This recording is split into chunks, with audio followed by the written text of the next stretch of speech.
Thierry, donc tu es actuellement effectivement deuxième vice-président du Conseil des barreaux européens et tu vas nous parler, comme je l'indiquais tout à l'heure, des grands enjeux 2023 au Conseil des barreaux européens. Je te remercie par avance. Merci et bonjour à tous. Donc, effectivement, tu n'as fait qu'effleurer heureusement le sujet, Hélène t'a empêché de le traiter. Je vais essayer donc en quelques minutes de tracer les perspectives principales du CCBE pour l'année 2023 et vous ne serez pas étonnés qu'elles soient en ligne avec l'action qui a pu être menée en 2022. Et bien évidemment, comme cela a déjà été souligné à la fois par la bâtonnière de Paris et également par le chef de la délégation, la guerre en Ukraine et la poursuite du soutien au barreau ukrainien sera certainement un des éléments que nous retrouverons au cours de l'année 2023 avec, dans le même ordre d'idées, un suivi des initiatives qui seront prises ou qui ont d'ores et déjà été prises par la Cour pénale internationale. J'ajoute qu'au-delà de ce soutien à nos confrères ukrainiens, d'une manière générale, vous le savez, le CCBE reste extrêmement engagé sur la défense des avocats. Au cours des dernières semaines, nous avons mis en ligne les éléments relatifs à la création du barreau afghan en exil. Par parenthèse, chaque fois que le CCBE prend une initiative de ce type, il est rassuré sur son influence puisque le site du CCBE est régulièrement attaqué à chacune de ces occasions. Un deuxième point fort sur lequel je voudrais m'arrêter, c'est bien sûr la Convention internationale des avocats. Vous connaissez tous ce sujet. L'absence de Laurent l'empêche aujourd'hui de vous en dire davantage, mais je pense que vous y reviendrez. La Convention internationale des avocats, c'est évidemment pour le barreau français, et pas seulement bien sûr pour le CCBE, mais du point de vue du barreau français, quelque chose d'extrêmement important compte tenu du rôle moteur qui a été celui de notre délégation, de Michel Bénichou, de Laurent Petiti et de l'ensemble de nos experts. Or, l'année 2023 est une année qui va être, sinon décisive, du moins essentielle, puisque à la fin de l'année, et normalement au cours d'une réunion du 15-17 novembre du CDCJ, dont le CCBE a pu obtenir l'année dernière de devenir membre observateur, eh bien, nous devrions avoir un premier texte, ou en tout cas un texte qui serait présenté donc devant le CDCJ d'ici la fin de l'année. Et nous avons plusieurs réunions à la fois du CJAV et du CDCJ qui sont programmées pour l'année 2023 et donc naturellement le CCBE reste très mobilisé sur ce thème. Ensuite, troisième thème que je voudrais aborder est de manière très large ce que le CCBE appelle la défense du principe de non-identification des avocats avec leurs clients et qui comporte de très nombreux volets. D'abord, le paquet anti-money laundering qui devrait arriver dans quelques jours. Enfin, on est à la phase du trilogue et donc on devrait voir ce paquet donc être traité dans le cadre de la discussion entre les institutions et ceci au cours de ce printemps. Et puis, je reconnais, grâce à la qualité de la vidéo, Jacques au premier rang, Jacques Taquet, et il sait bien que l'un des sujets également qui va être traité au cours de 2023, c'est la question des recours contre Taxis. Nous avons plusieurs recours pendants et je crois qu'on peut rajouter également à ces recours l'initiative du Parlement européen qui a annoncé qu'il voulait déposer un rapport sur les leçons à tirer des Pandora Papers et en général, ce genre de leçons finit toujours par s'intéresser aux avocats qui sont plus ou moins assez facilement qualifiés de facilitateurs de la fraude et de l'évasion fiscale. Donc, bien évidemment, ce sujet va rester une des priorités de 2023. Vous avez parlé de la question des sanctions et fondamentalement, nous verrons ce que décidera bien sûr le Standing Committee la semaine prochaine, mais fondamentalement, et comme l'a indiqué la bâtonnière de Paris, c'est tout de même de nouveau la question de la distinction entre l'avocat et son client que posent les dispositions qui ont été prises un peu rapidement, me semble-t-il à titre personnel, par la Commission européenne sur ce sujet. Et puis, toujours sous cet aspect des choses, là aussi, à l'ordre du jour du prochain comité permanent, la question de la directive SLAP, donc qui là encore pose la question de la distinction entre l'avocat et son client.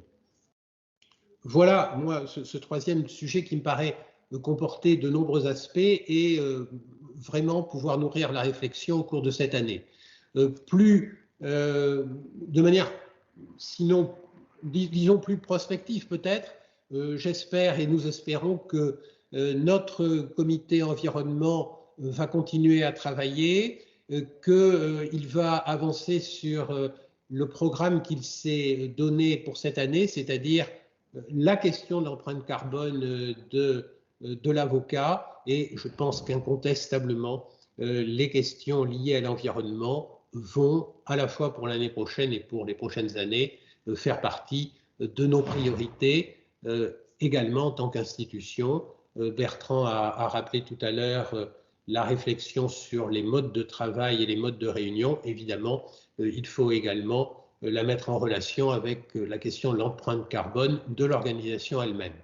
Toujours en ce qui concerne les réflexions prospectives, je voudrais attirer votre attention sur deux thèmes qui doivent être traités à travers les travaux du comité futur, qui sont d'une part un travail sur la définition de l'innovation dans le domaine des services juridiques, avec pour objectif d'essayer de dégager une position qui soit cohérente, et c'est difficile sur ce thème qui est également difficile donc au sein des délégations, sur la question de l'innovation.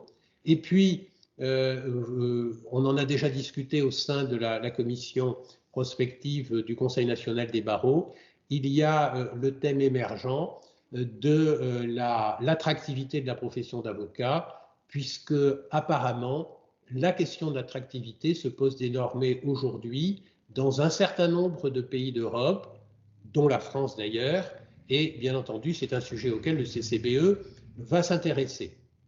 Bertrand, tu l'as dit tout à l'heure, le thème de la numérisation de la justice a été largement traité en 2022. Il va de soi qu'il n'est pas épuisé et que nous allons continuer à nous y intéresser. Évidemment, la question de l'arbitrage entre innovation et simple objectif de réduction de coûts, c'est un des enjeux de la numérisation, sera là aussi au centre de la réflexion. Et puis, pour terminer, je voudrais juste rappeler que depuis 2 ans maintenant, le CCBE s'est doté d'une forme de plan triennal, entre guillemets, c'est-à-dire d'objectifs à moyen ou même à long terme. Et parmi ces objectifs à moyen et long terme que nous allons continuer à pousser en 2023, il y a la question de la formation des avocats et notamment la question à laquelle évidemment la délégation est sensible de la formation au droit de l'Union européenne, avec des efforts pour essayer d'améliorer l'accès des avocats au fond de l'Union européenne pour se former davantage au droit de l'Union européenne. Et puis, un dernier thème et encore un thème porté par la délégation française, et vraiment la délégation française, comme le disait Bertrand, elle a un rôle important à jouer dans la dynamique de l'institution. Ce thème, c'est celui évidemment du renforcement des liens avec le Conseil, puisque cette initiative de créer des liens au niveau du Conseil pour le CCBE, elle a été mise en place avec la présidence française, et depuis cette présidence, eh bien, le CCBE a continué cette initiative, non seulement bien sûr avec la présidence tchèque, mais également avec la présidence actuellement en cours, la présidence suédoise, et désormais avec des réunions avec le secrétariat général du Conseil sur une base qui est une base biannuelle. Il y a d'ailleurs eu une réunion entre les secrétariats. Il faudra qu'on discute, bien sûr, pour savoir si c'est le meilleur format, entre parenthèses, mais donc qui a eu lieu le 20 mars. Voilà, 20 mars 2023, voilà ce que je pouvais vous dire de ce qui me paraissent être les priorités du CCBE. Et puis, pour terminer véritablement, bien sûr, les questions que nous traiterons au Standing Committee sur l'organisation du travail, parce que l'organisation du travail du CCBE, c'est également, me semble-t-il, et son amélioration, c'est également une des priorités de 2023. Voilà, merci de votre attention. Je crois que Thierry, dans la phase de réflexion actuelle de la présidence, j'en ai dit un mot tout à l'heure sur peut-être une autre organisation, hein, des réunions de comité. Bon, c'est à l'étude, avec éventuellement 1 ou 2 impérativement en présentiel et 4 ou 5 en distanciel, mais pas d'hybride, pas plus de réunions hybrides. Il y a aussi l'idée, je crois, sous-jacente dans vos travaux à la présidence, d'avoir un représentant, un élu des instances européennes dans les réunions de comité. Ça, ce serait sans doute une bonne chose. Ça peut être un député européen, ça peut être quelqu'un qui viendrait donner le point de vue de la Commission européenne. Voilà. Est-ce que tu peux nous en dire plus sur ce qui n'est encore évidemment qu'à l'état de réflexion, bien sûr? Oui, bon, il faut bien qu'à un moment donné, le CCBE, comme à peu près toutes les organisations, tire les leçons de la période de la crise sanitaire et de ce qu'elle nous a appris sur les modes de réunion. Donc, on ne va pas revenir en arrière sur les modes de réunion à distance. Tout le monde en a besoin pour différentes raisons.